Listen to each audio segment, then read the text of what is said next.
diberkati melalui persekutuan, persaudaraan, khususnya kebenaran firman Tuhan yang menjadi nilai yang tertinggi di dalam kehidupan dan pelayanan kami.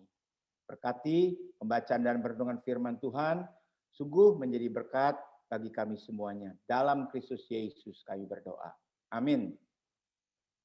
Mari kita membuka kitab Rut. Rut yang kedua, ayat 1 hingga ayat yang ketiga. Bisa tolong Pak Yusuf Tarigan, Pendeta Yusuf Tarigan bisa membacakan Rut 2 ayat 1 sampai 3. Rut bertemu dengan Boas.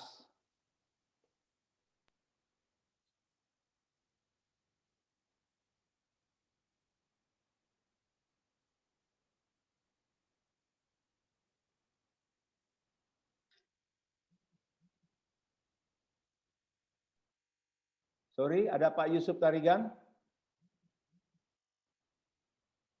Atau Pak Syanturi saja tolong ayat 1 sampai 3 dari kitab Rut. Oke, saya akan bacakan untuk kita. Naomi itu mempunyai seorang sanak dari pihak suaminya, seorang yang kaya raya dari kaum Elimelek, namanya Boas. Maka Rut perempuan Moab itu berkata kepada Naomi, "Biarkanlah aku pergi ke ladang memungut bulir-bulir jelai di belakang orang yang murah hati kepadaku." Dan saut Naomi kepadanya, "Pergilah anakku." Pergilah ia, lalu sampai di ladang dan memungut jelai di belakang penyabit-penyabit.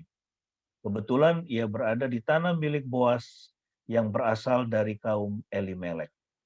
Amin. Terima kasih Pak Syanturi.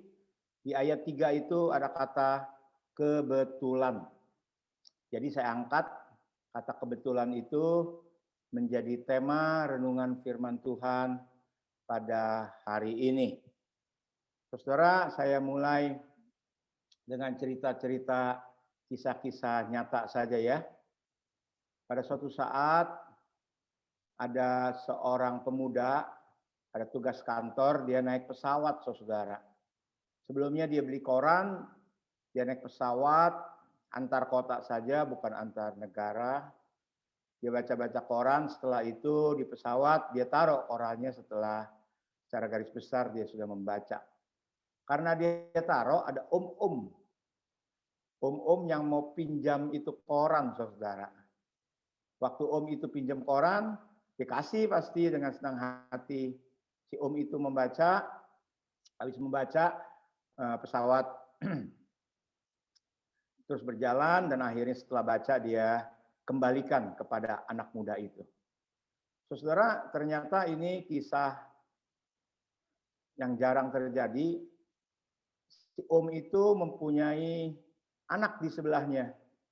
Bagaimana jalan Tuhan terjadi sehingga dia berjodoh, dan saya pendeta yang memberkati anak muda itu dengan anak si om.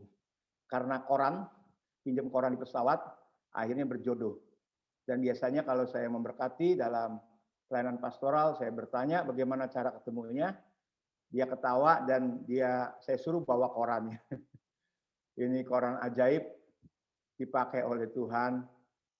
Akhirnya dia diberkati di rumah Tuhan di dalam pernikahan yang kudus. Saudara, pertanyaannya, apakah kejadian di pesawat itu om minjem koran adalah suatu kebetulan saja? Ada peristiwa yang kedua, saudara. Peristiwa yang kedua, ada satu bapak dari daerah cukup maju, dia mempunyai apotek, anaknya dokter, dan dia ke Jakarta. Selain mengurus urusannya, dia juga mau beli mobil. Waktu dia mau mobil, biasanya ketemu sales di kota Jakarta. Habis ketemu sales, ya dia melihat mobil, harga, dan presentasi disampaikan. Tetapi waktu sudah kedua, ketiga kali dia datang ke Jakarta, udah mau jadi ini, salesman-nya itu tidak masuk, mungkin karena sakit dan sebagainya. Sehingga digantikan oleh temannya wanita. Waktu digantikan sama temannya wanita, akhirnya terjadilah deal beli mobil orang daerah yang cukup kaya ke kota Jakarta. Bagaimana tahu komunikasi itu begitu baik, pelayanan begitu lancar, sehingga wanita ini yang dengan baik orang yang dari daerah itu memperkenalkan anaknya dokter di daerah. Karena pelayanan yang baik, santun, pembeli mobil dan istrinya itu jatuh hati dan memperkenalkan kepada anaknya yang dokter sudah S2 di daerah. Sehingga pada suatu saat dengan waktu dan cara Tuhan, dia datang lagi ke gereja kami, Gereja Kristus Tapang, untuk diberkati pernikahan yang kudus. Sebelumnya pasti ada pelayanan, dia menerima Tuhan Yesus, yang sales woman ini ya, dan akhirnya dia menerima Kristus, menjadi orang percaya, dan sekarang tekun menjadi murid Kristus. Membuat keluarga Kristen di daerah, dia punya apotek, dokter, dan hidup diberkati, bahkan memberkati banyak orang. Saudara, kejadian-kejadian ini sekali lagi, apakah suatu kebetulan, saudara? Satu, yang tadi karena koran dapat jodoh. Yang kedua, karena sales yang tidak masuk karena sakit diganti sama kawannya. Menjadi jodoh bagi anak pembeli mobil tersebut, saudara. Ini kejadian-kejadian unik dan banyak sekali deretan hal-hal yang seperti demikian. Pertanyaannya, apakah ini suatu kebetulan saja, saudara? Seperti kita ketahui, kisah yang tadi kita baca, yaitu kisah Rut ini, saudara. Kita tahu cerita kitab Rut secara sekilas pasal 1 sebagai introduksi. Sebelum masuk pasal yang kedua yang kita baca, bahwa karena ada kelaparan di tanah Israel, keluarga Elimelek migrasi ke Moab, saudara. Bersama Elimelek, istrinya, dan kedua anaknya laki-laki. Di sana pasti mau hidup lebih baik. Tetapi apa mau dikata, Elimelek sampai kepada ajalnya di Moab, saudara. Sehingga Naomi tinggal dengan kedua anaknya, saudara. Hidup begitu ya, kadang diharapkan pindah negeri, pindah tempat, mau lebih baik. Ternyata Bapak Elimelek, innalillahi wa innalillahi roji'un. Sehingga Ibu Naomi tinggal sama kedua anaknya laki-laki. Saudara, berikut dalam perjalanan hidupnya kedua anaknya Naomi mengambil perempuan Moab yang kita tahu Orpa dan Rut. Naasnya keluarga tersebut, saudara, habis Bapak Elimelek kepala keluarga meninggal, mati juga kedua anak Naomi, yaitu Mahlon dan Kelion. Jadi yang tinggal di rumah ini 3 janda dalam satu rumah.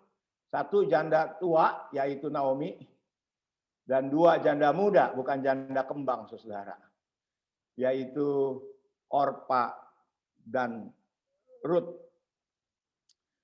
Setelah Naomi mendengarkan Tuhan memperhatikan umatnya, Naomi kembali ke Israel, saudara. Respon 2 menantu ini sangat berbeda terhadap keluarga dan iman keluarga ini, saudara.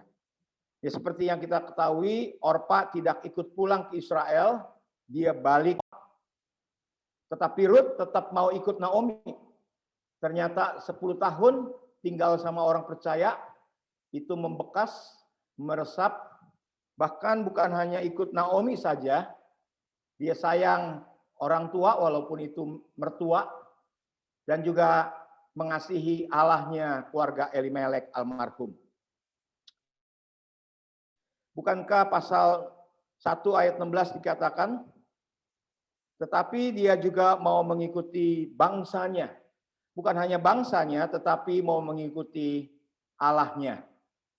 Nah, itu introduksi untuk masuk Kenats yang tadi kita baca dari pasal 1, cerita mengingatkan, mengintroduksi untuk masuk di dalam pasal yang kedua, ayat 1 sampai yang ketiga, saudara. Menarik sekali kalau Orpa sudah ditinggal di Moab, Rut itu kerja apa? Apa yang mau diharapin ikut mertua yang bernama Naomi itu? Nah, ternyata di pasal 2, pekerjaan Rut di Israel ditulis di sini, yaitu di Israel Rut bekerja di ladang memungut jelai, saudara. Inilah cara Rut mempertahankan hidupnya di negeri asing bersama mertuanya Naomi, saudara.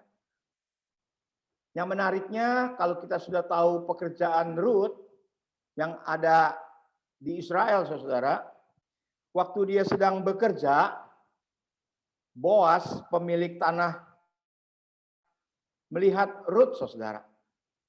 Seperti teman-teman ketahui, kalau anak muda yang di kampus ini banyak, melihat wanita yang sungguh tertarik di hatinya.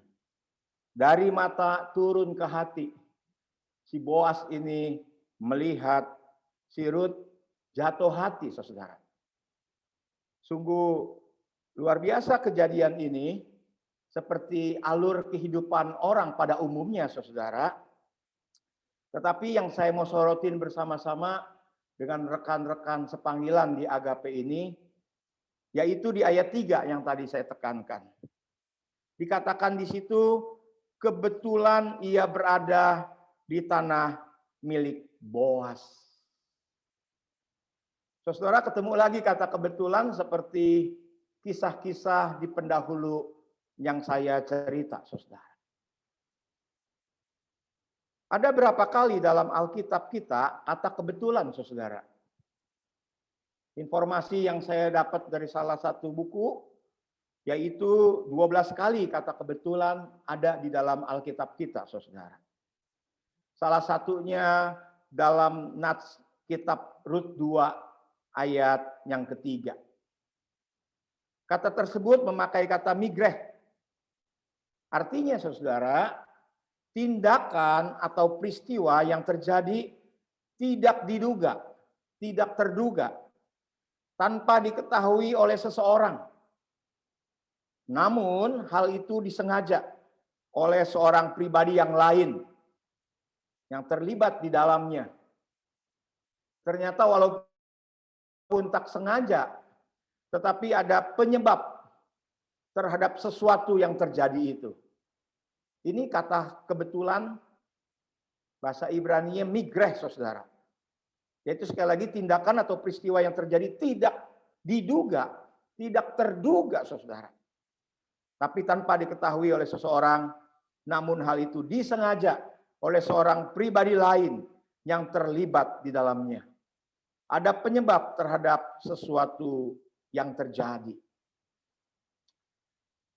Benarkah ada sesuatu yang kebetulan di dalam Tuhan, saudara? Ini pertanyaan dan prinsip yang kita ketemui dari pembacaan firman Tuhan ini. Yang dimana hal-hal tersebut di luar kedaulatannya. Sekali lagi, benarkah ada sesuatu yang kebetulan di dalam Tuhan, saudara? Yang dimana hal-hal tersebut di luar kedaulatannya, saudara. Kalau kita melihat kisah-kisah yang tadi saya mulai, ada 2 kisah, termasuk kitab Rut dalam episode kehidupannya, saudara. Yaitu kita boleh simpulkan sementara bukan hanya karena pinjam koran saja. Ada pasangan yang disatukan Tuhan. Tetapi dalam peristiwa ini, saudara, akhirnya kita tahu pasal 4 ayat 13, akhirnya Boas mengambil Rut menjadi istrinya, saudara. Ini cerita yang ada dalam kitab Kisah yang kita sudah kenal, saudara. Apa itu kebetulan buat kita dan apa itu kebetulan di hadapan Tuhan, saudara. kita lebih bertanya lagi kepada Alkitab supaya Alkitab bisa menjawab pertanyaan-pertanyaan dan keunikan di dalam tema ini, yaitu kita menggalinya. Bertanya, Alkitab menjawab. Siapakah Boas? Dikatakan pasal 2 ayat 1, yaitu Boas seorang yang kaya raya. Bukan hanya kaya, tetapi kaya raya dari kaum Elimelek, saudara. Ya, kalau orang kaya raya, beruang.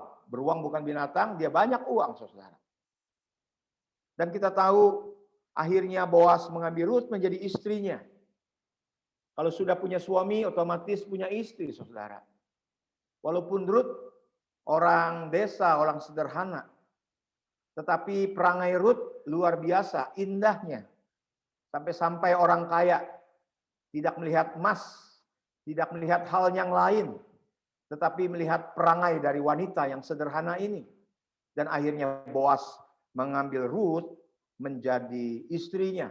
Bukankah otomatis Rut juga menjadi tajir, saudara? Menjadi istri orang kaya raya, saudara. Pertanyaan sekali lagi, apakah jalan hidup Rut ini juga kebetulan, saudara? Dari orang asing, tidak mengenal Tuhan, Yahweh, kenal keluarga Elimelek, disentuh oleh Tuhan, Yahweh, pencipta langit dan bumi. Ada kesedihan, mertua dan suaminya meninggal. Ikut Naomi karena dia mempunyai perangai yang baik, bukan mencintai Tuhan, tetapi juga mencintai orang tua.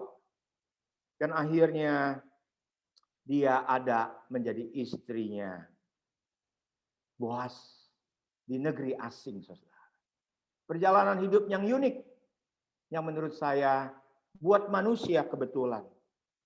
Walaupun kebetulan menurut manusia, saudara, ini dapat menjadi kesempatan bagi Allah bekerja untuk mendatangkan kebaikan bagi orang yang mengasihi Tuhan, saudara.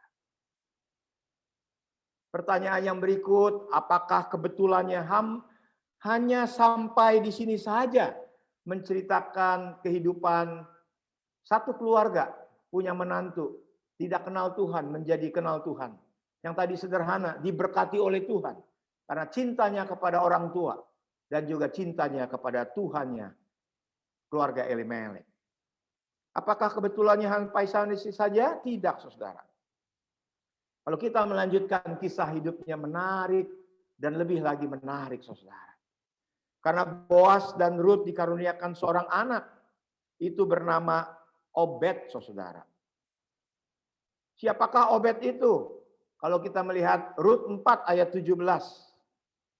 Dia adalah ayah Isai. Obed itu ayah Isai dan ayah Daud. Opanya atau opungnya daripada Daud, saudara. Dan kita lihat yang dilahirkan Rut dari orang kafir. Si kafir ini, bukan hanya diberkati secara jasmani, tetapi kita bisa melihat cara Tuhan memakai Rut, orang perempuan yang sederhana ini. Akhirnya kita tahu maksud daripada saya menguraikan ini, karena Rut dipakai oleh Tuhan dalam garis keturunan juru selamat dunia, saudara.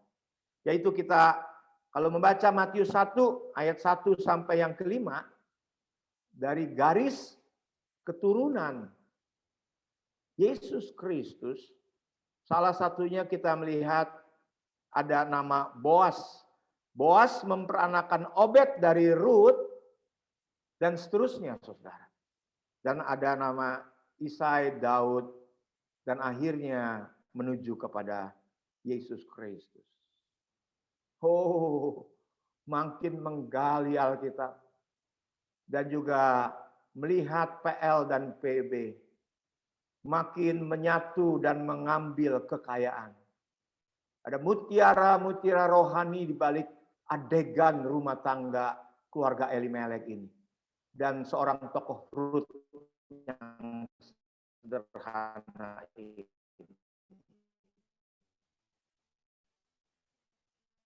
Tepat Ingatlah Yesaya 55 ayat 8 sampai 9, bukanlah rancanganmu.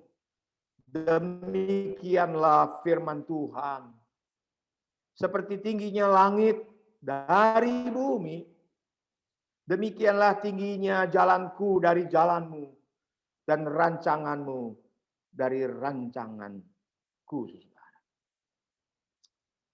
Ini satu rencana Tuhan yang sangat panjang, indah, memakai beberapa generasi untuk cara Tuhan menghadirkan juru selamat dunia, Yesus Kristus.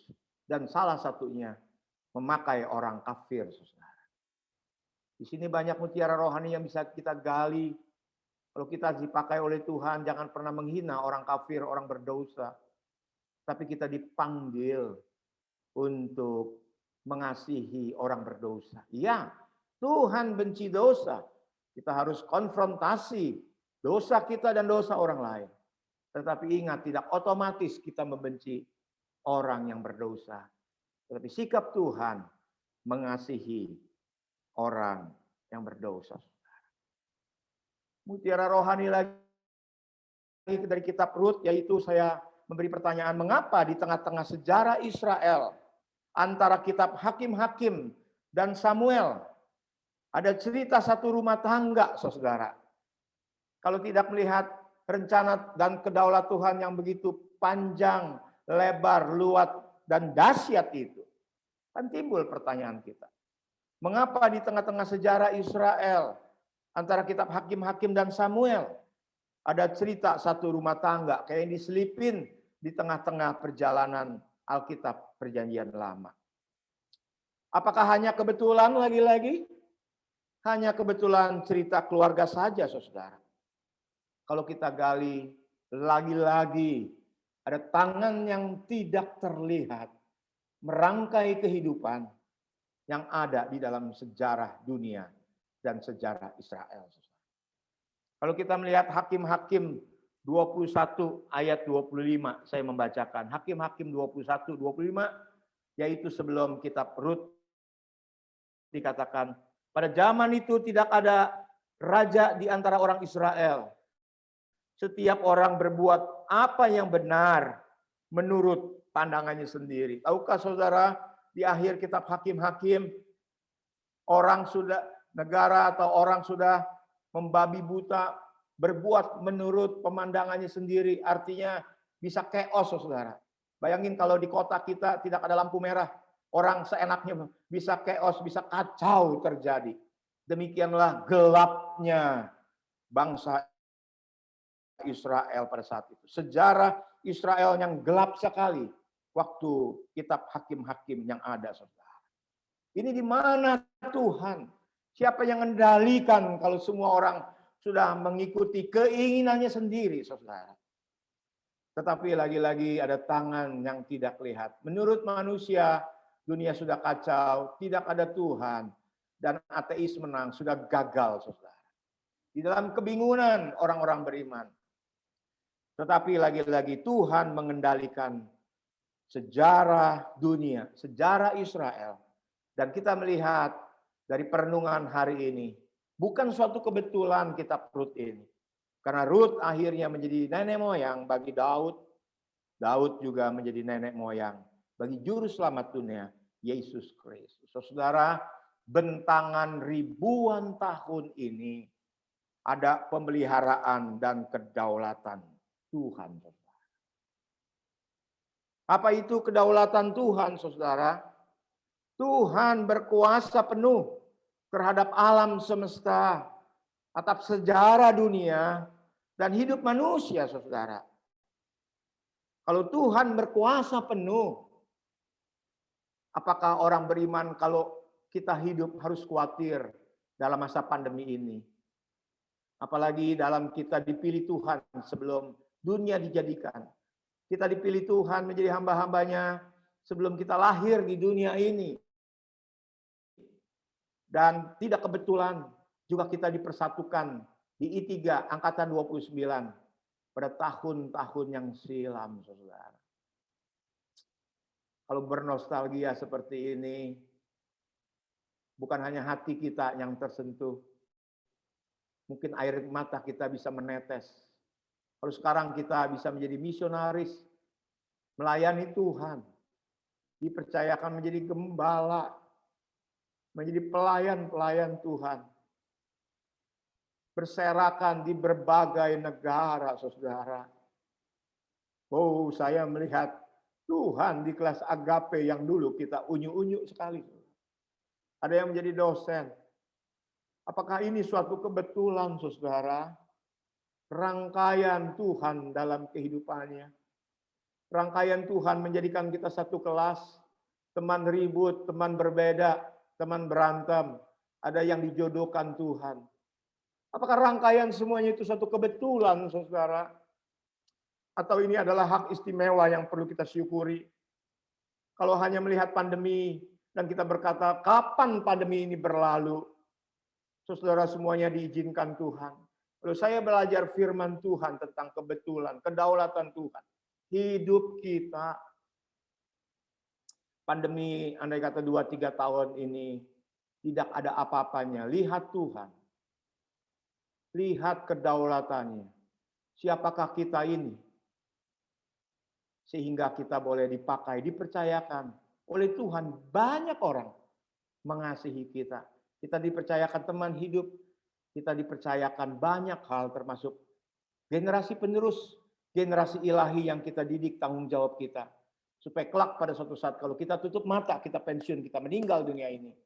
Mereka melanjutkan arak-arakan, penegakan kerajaan Allah dan kemuliaan bagi namanya, saudara. Saya membatasi diri. Apa sikap kita melihat kebenaran firman Tuhan yang kita renungkan? Saya bagi ada 3 hal, 3 sikap untuk kita bisa meresponi firman Tuhan pada hari ini. Yang pertama, saudara, yaitu menengok ke belakang. Menengok ke belakang untuk apa, saudara? Kalau menengok ke belakang, saya sering meneteskan air mata, saudara. Sebelum masuk I3, siapa saya ini? Waktu saya nakal, pacinko, pasukan Cina Kota, banyak teman-teman yang meninggal dunia karena kebut-kebutan. Saya hanya patah kaki, ditegur, diberi kesempatan, dipilih. Dengan kebodohan saya masuk I3 bersama teman-teman. Dan waktu kita taat dengan segala keterbatasan kita. Dan Tuhan mempercayakan sampai sekarang. Kepercayaan demi kepercayaan. Saudara, sekali lagi kalau kita menengok ke belakang, hanya renungan, tetesan air mata. Bersyukur apa yang Tuhan sudah izinkan dalam kehidupan kita. Banyak yang aneh. Salah satunya pemeliharaan yang saya rasakan. Ini bukan sombong, tetapi bukan juga kebetulan. Kejadian-kejadian yang unik. Kan kita lulus 94, kalau nggak salah saya ingat. Saya itu 95 masih naik motor pelayanan. 98 terjadilah krisis moneter, saudara. Saya hanya minta kalau bisa ada motor baru, begitu, saudara. Waktu saya mau motor baru motor dan pelayanan. Waktu krisis moneter, udahlah, saya berhenti berdoa, tahu dirilah hamba Tuhan. Kita kan diajarkan etika yang sangat tinggi. Nggak ada sponsor saja, hanya kita air mata. Tidak minta sana, tidak minta sini, saudara. Tetapi apa yang Tuhan perbuat, waktu saya sudah tutup mata, mau minta motor buat pelayanan Tuhan, begitu ya. Tiba-tiba ada orang ketakutan telepon saya, saudara. Karena ketakutan, uangnya di bank banyak, takut diras. Dia tahu saya lagi menggumulkan banyak hal termasuk motor. Dia telepon, ada 100 juta lebih. Itu tahun 98, ratusan juta lebih. Buat kita mahasiswa teologi yang baru lulus 4 tahun cukup banyak sekali. Maukah engkau pakai, engkau pinjam. Dan itu menjadi rumah pertama saya. Saya nggak perlu sebut materinya. Tetapi saya sampai sekarang kagum dengan Tuhan memimpin perjalanan hidup saya. Bukan dengan jemaatnya yang kaya. Bukan mengandalkan doa saya. Dengan mengandalkan segala hal yang ada pada kita. Tetapi waktu saya berhenti berdoa, saudara, Tuhan mempertemukan saya di dalam situasi krisis moneter, yaitu dengan orang yang ketakutan. Sorry saudara, saya bukan nggak tahu berterima kasih secara manusiawi. Karena habis saya mendapatkan uang itu, saya bisa beli rumah. Saya bisa menikah dengan gagahnya berkata pada mertua, anak Anda tidak tidur di konsistori gereja, tetapi di rumah sendiri, saudara. Saya selalu dibela Tuhan, di balik kelemahan dan keterbatasan saya. Tetapi pada saat itu, sesudah hampir 2-3 tahun, bunga sudah meledak. Saya dikejar-kejar sama orang yang meminjamkan uang. Karena sekarang bunga begitu tinggi, saudara. Dan akhirnya saya bisa melunaskan dalam jangka 3-4 tahun. Itu cerita-cerita kisah dari kita sekolah, sebelum sekolah, sampai sekarang. Dan setelah itu saya bisa pindah 3 kali rumah yang saya baru ceritakan ini. Lagi-lagi, apakah itu kebanggaan manusia? Saya harap bukan lari ke situ. Apakah itu kebetulan? Tetapi itu pemeliharaan dan kedaulatan Tuhan yang sangat luar biasa. Momen-momen khusus. Kalau saya nengok ke belakang, itu hanya air mata yang berderai. Karena di balik air mata dan pergumulan kita, ada cinta kasih Tuhan. Semuanya itu enggak menjadi yang tertinggi, tetapi salib Kristus. Kristus mau memberikan nyawa bagi kita untuk menjadi pembela dan penebus kita. Itu tetap salib simbol atau nilai yang tertinggi di balik semua materi kebanggaan yang tidak perlu di dalam kehidupan hamba-hamba. Sikap yang kedua bukan menengok ke belakang tetapi menatap ke depan. Dengan pengalaman-pengalaman atau firman Tuhan, pengalaman hidup kita yang kita sudah 50 lebih umurnya. Saya 4 tahun lagi pensiun, saudara. Ada kegelisahan, apakah nanti kalau pensiun Tuhan pelihara, anak-anak bagaimana, ada yang belum lulus, ada yang sudah lulus setelah saya pensiun dan sebagainya. Saudara, dengan modal semuanya, kepercayaan, pemeliharaan, pengalaman, saya yakin bahwa Tuhan lebih mengenal hidup kita daripada kita mengenal diri kita sendiri. Bahkan sebelum kita lahir, Tuhan sudah memilih merangkai kita. Sampai kita mati pun, Tuhan akan memakai anak-anak kita untuk kemuliaan bagi namanya. Saya menatap ke depan mempercayakan hidup kita dalam pemeliharaan dan kedaulatan Tuhan. Ya sebagai manusia, kalau teman-teman ada yang merasa kekurangan atau khawatir, ada pergumulan, udah begini banyak jemaat yang bikin kita keki, ada tekanan. Mari kita bisa melihat firman-Nya, Tuhan-Nya, kedaulatannya, kemahakuasaannya, dan kekuasaannya, saudara. Sehingga kita mempercayakan hidup yang waktu-waktu di depan dalam pemeliharaan dan kedaulatannya. Katanya burung boleh terbang di atas kepala kita. Pikiran boleh melantur kemana-mana, membuat kita khawatir kadang-kadang sebagai manusia, walaupun hamba Tuhan. Tetapi jangan sampai burung itu bersangkar atau bersarang di atas kepala kita. Sehingga kita tidak dikuasai pikiran negatif. Filipi 4 ayat 8, semua yang baik, semua yang manis, semua yang suci, semua yang sedap didengarkan, patut dipuji. Pikirkanlah semuanya itu. Sehingga selalu kita positive thinking, bukan kekhawatiran yang menguasai hamba-hambanya. Tetapi mempercayakan hidup kita dalam pemeliharaan dan kedaulatannya. Dan yang terakhir, saudara, kalau saya sebut 3M, bukan menengok ke belakang saja. Bukan hanya menatap ke depan, melihat Tuhan. Tetapi yang ketiga, yang terakhir, mengenengadah ke atas. Minta bimbingan dan rahmat Tuhan. Setiap keputusan-keputusan dalam pelayanan kita. Dalam konseling orang, pernikahan, perceraian, hidup kita, membesarkan anak, anak sekolah, anak bekerja. Mintalah bimbingan dan rahmat Tuhan setiap langkah kehidupan kita. Niscaya apa yang Tuhan sudah perbuat dalam kehidupan kita, Dia akan tambahkan kepercayaan untuk waktu waktu di depan. Saya hanya berkata di akhir renungan firman Tuhan ini, terpujilah nama Tuhan. Amin. Saya minta Pak Denny Chan untuk menutup di dalam doa.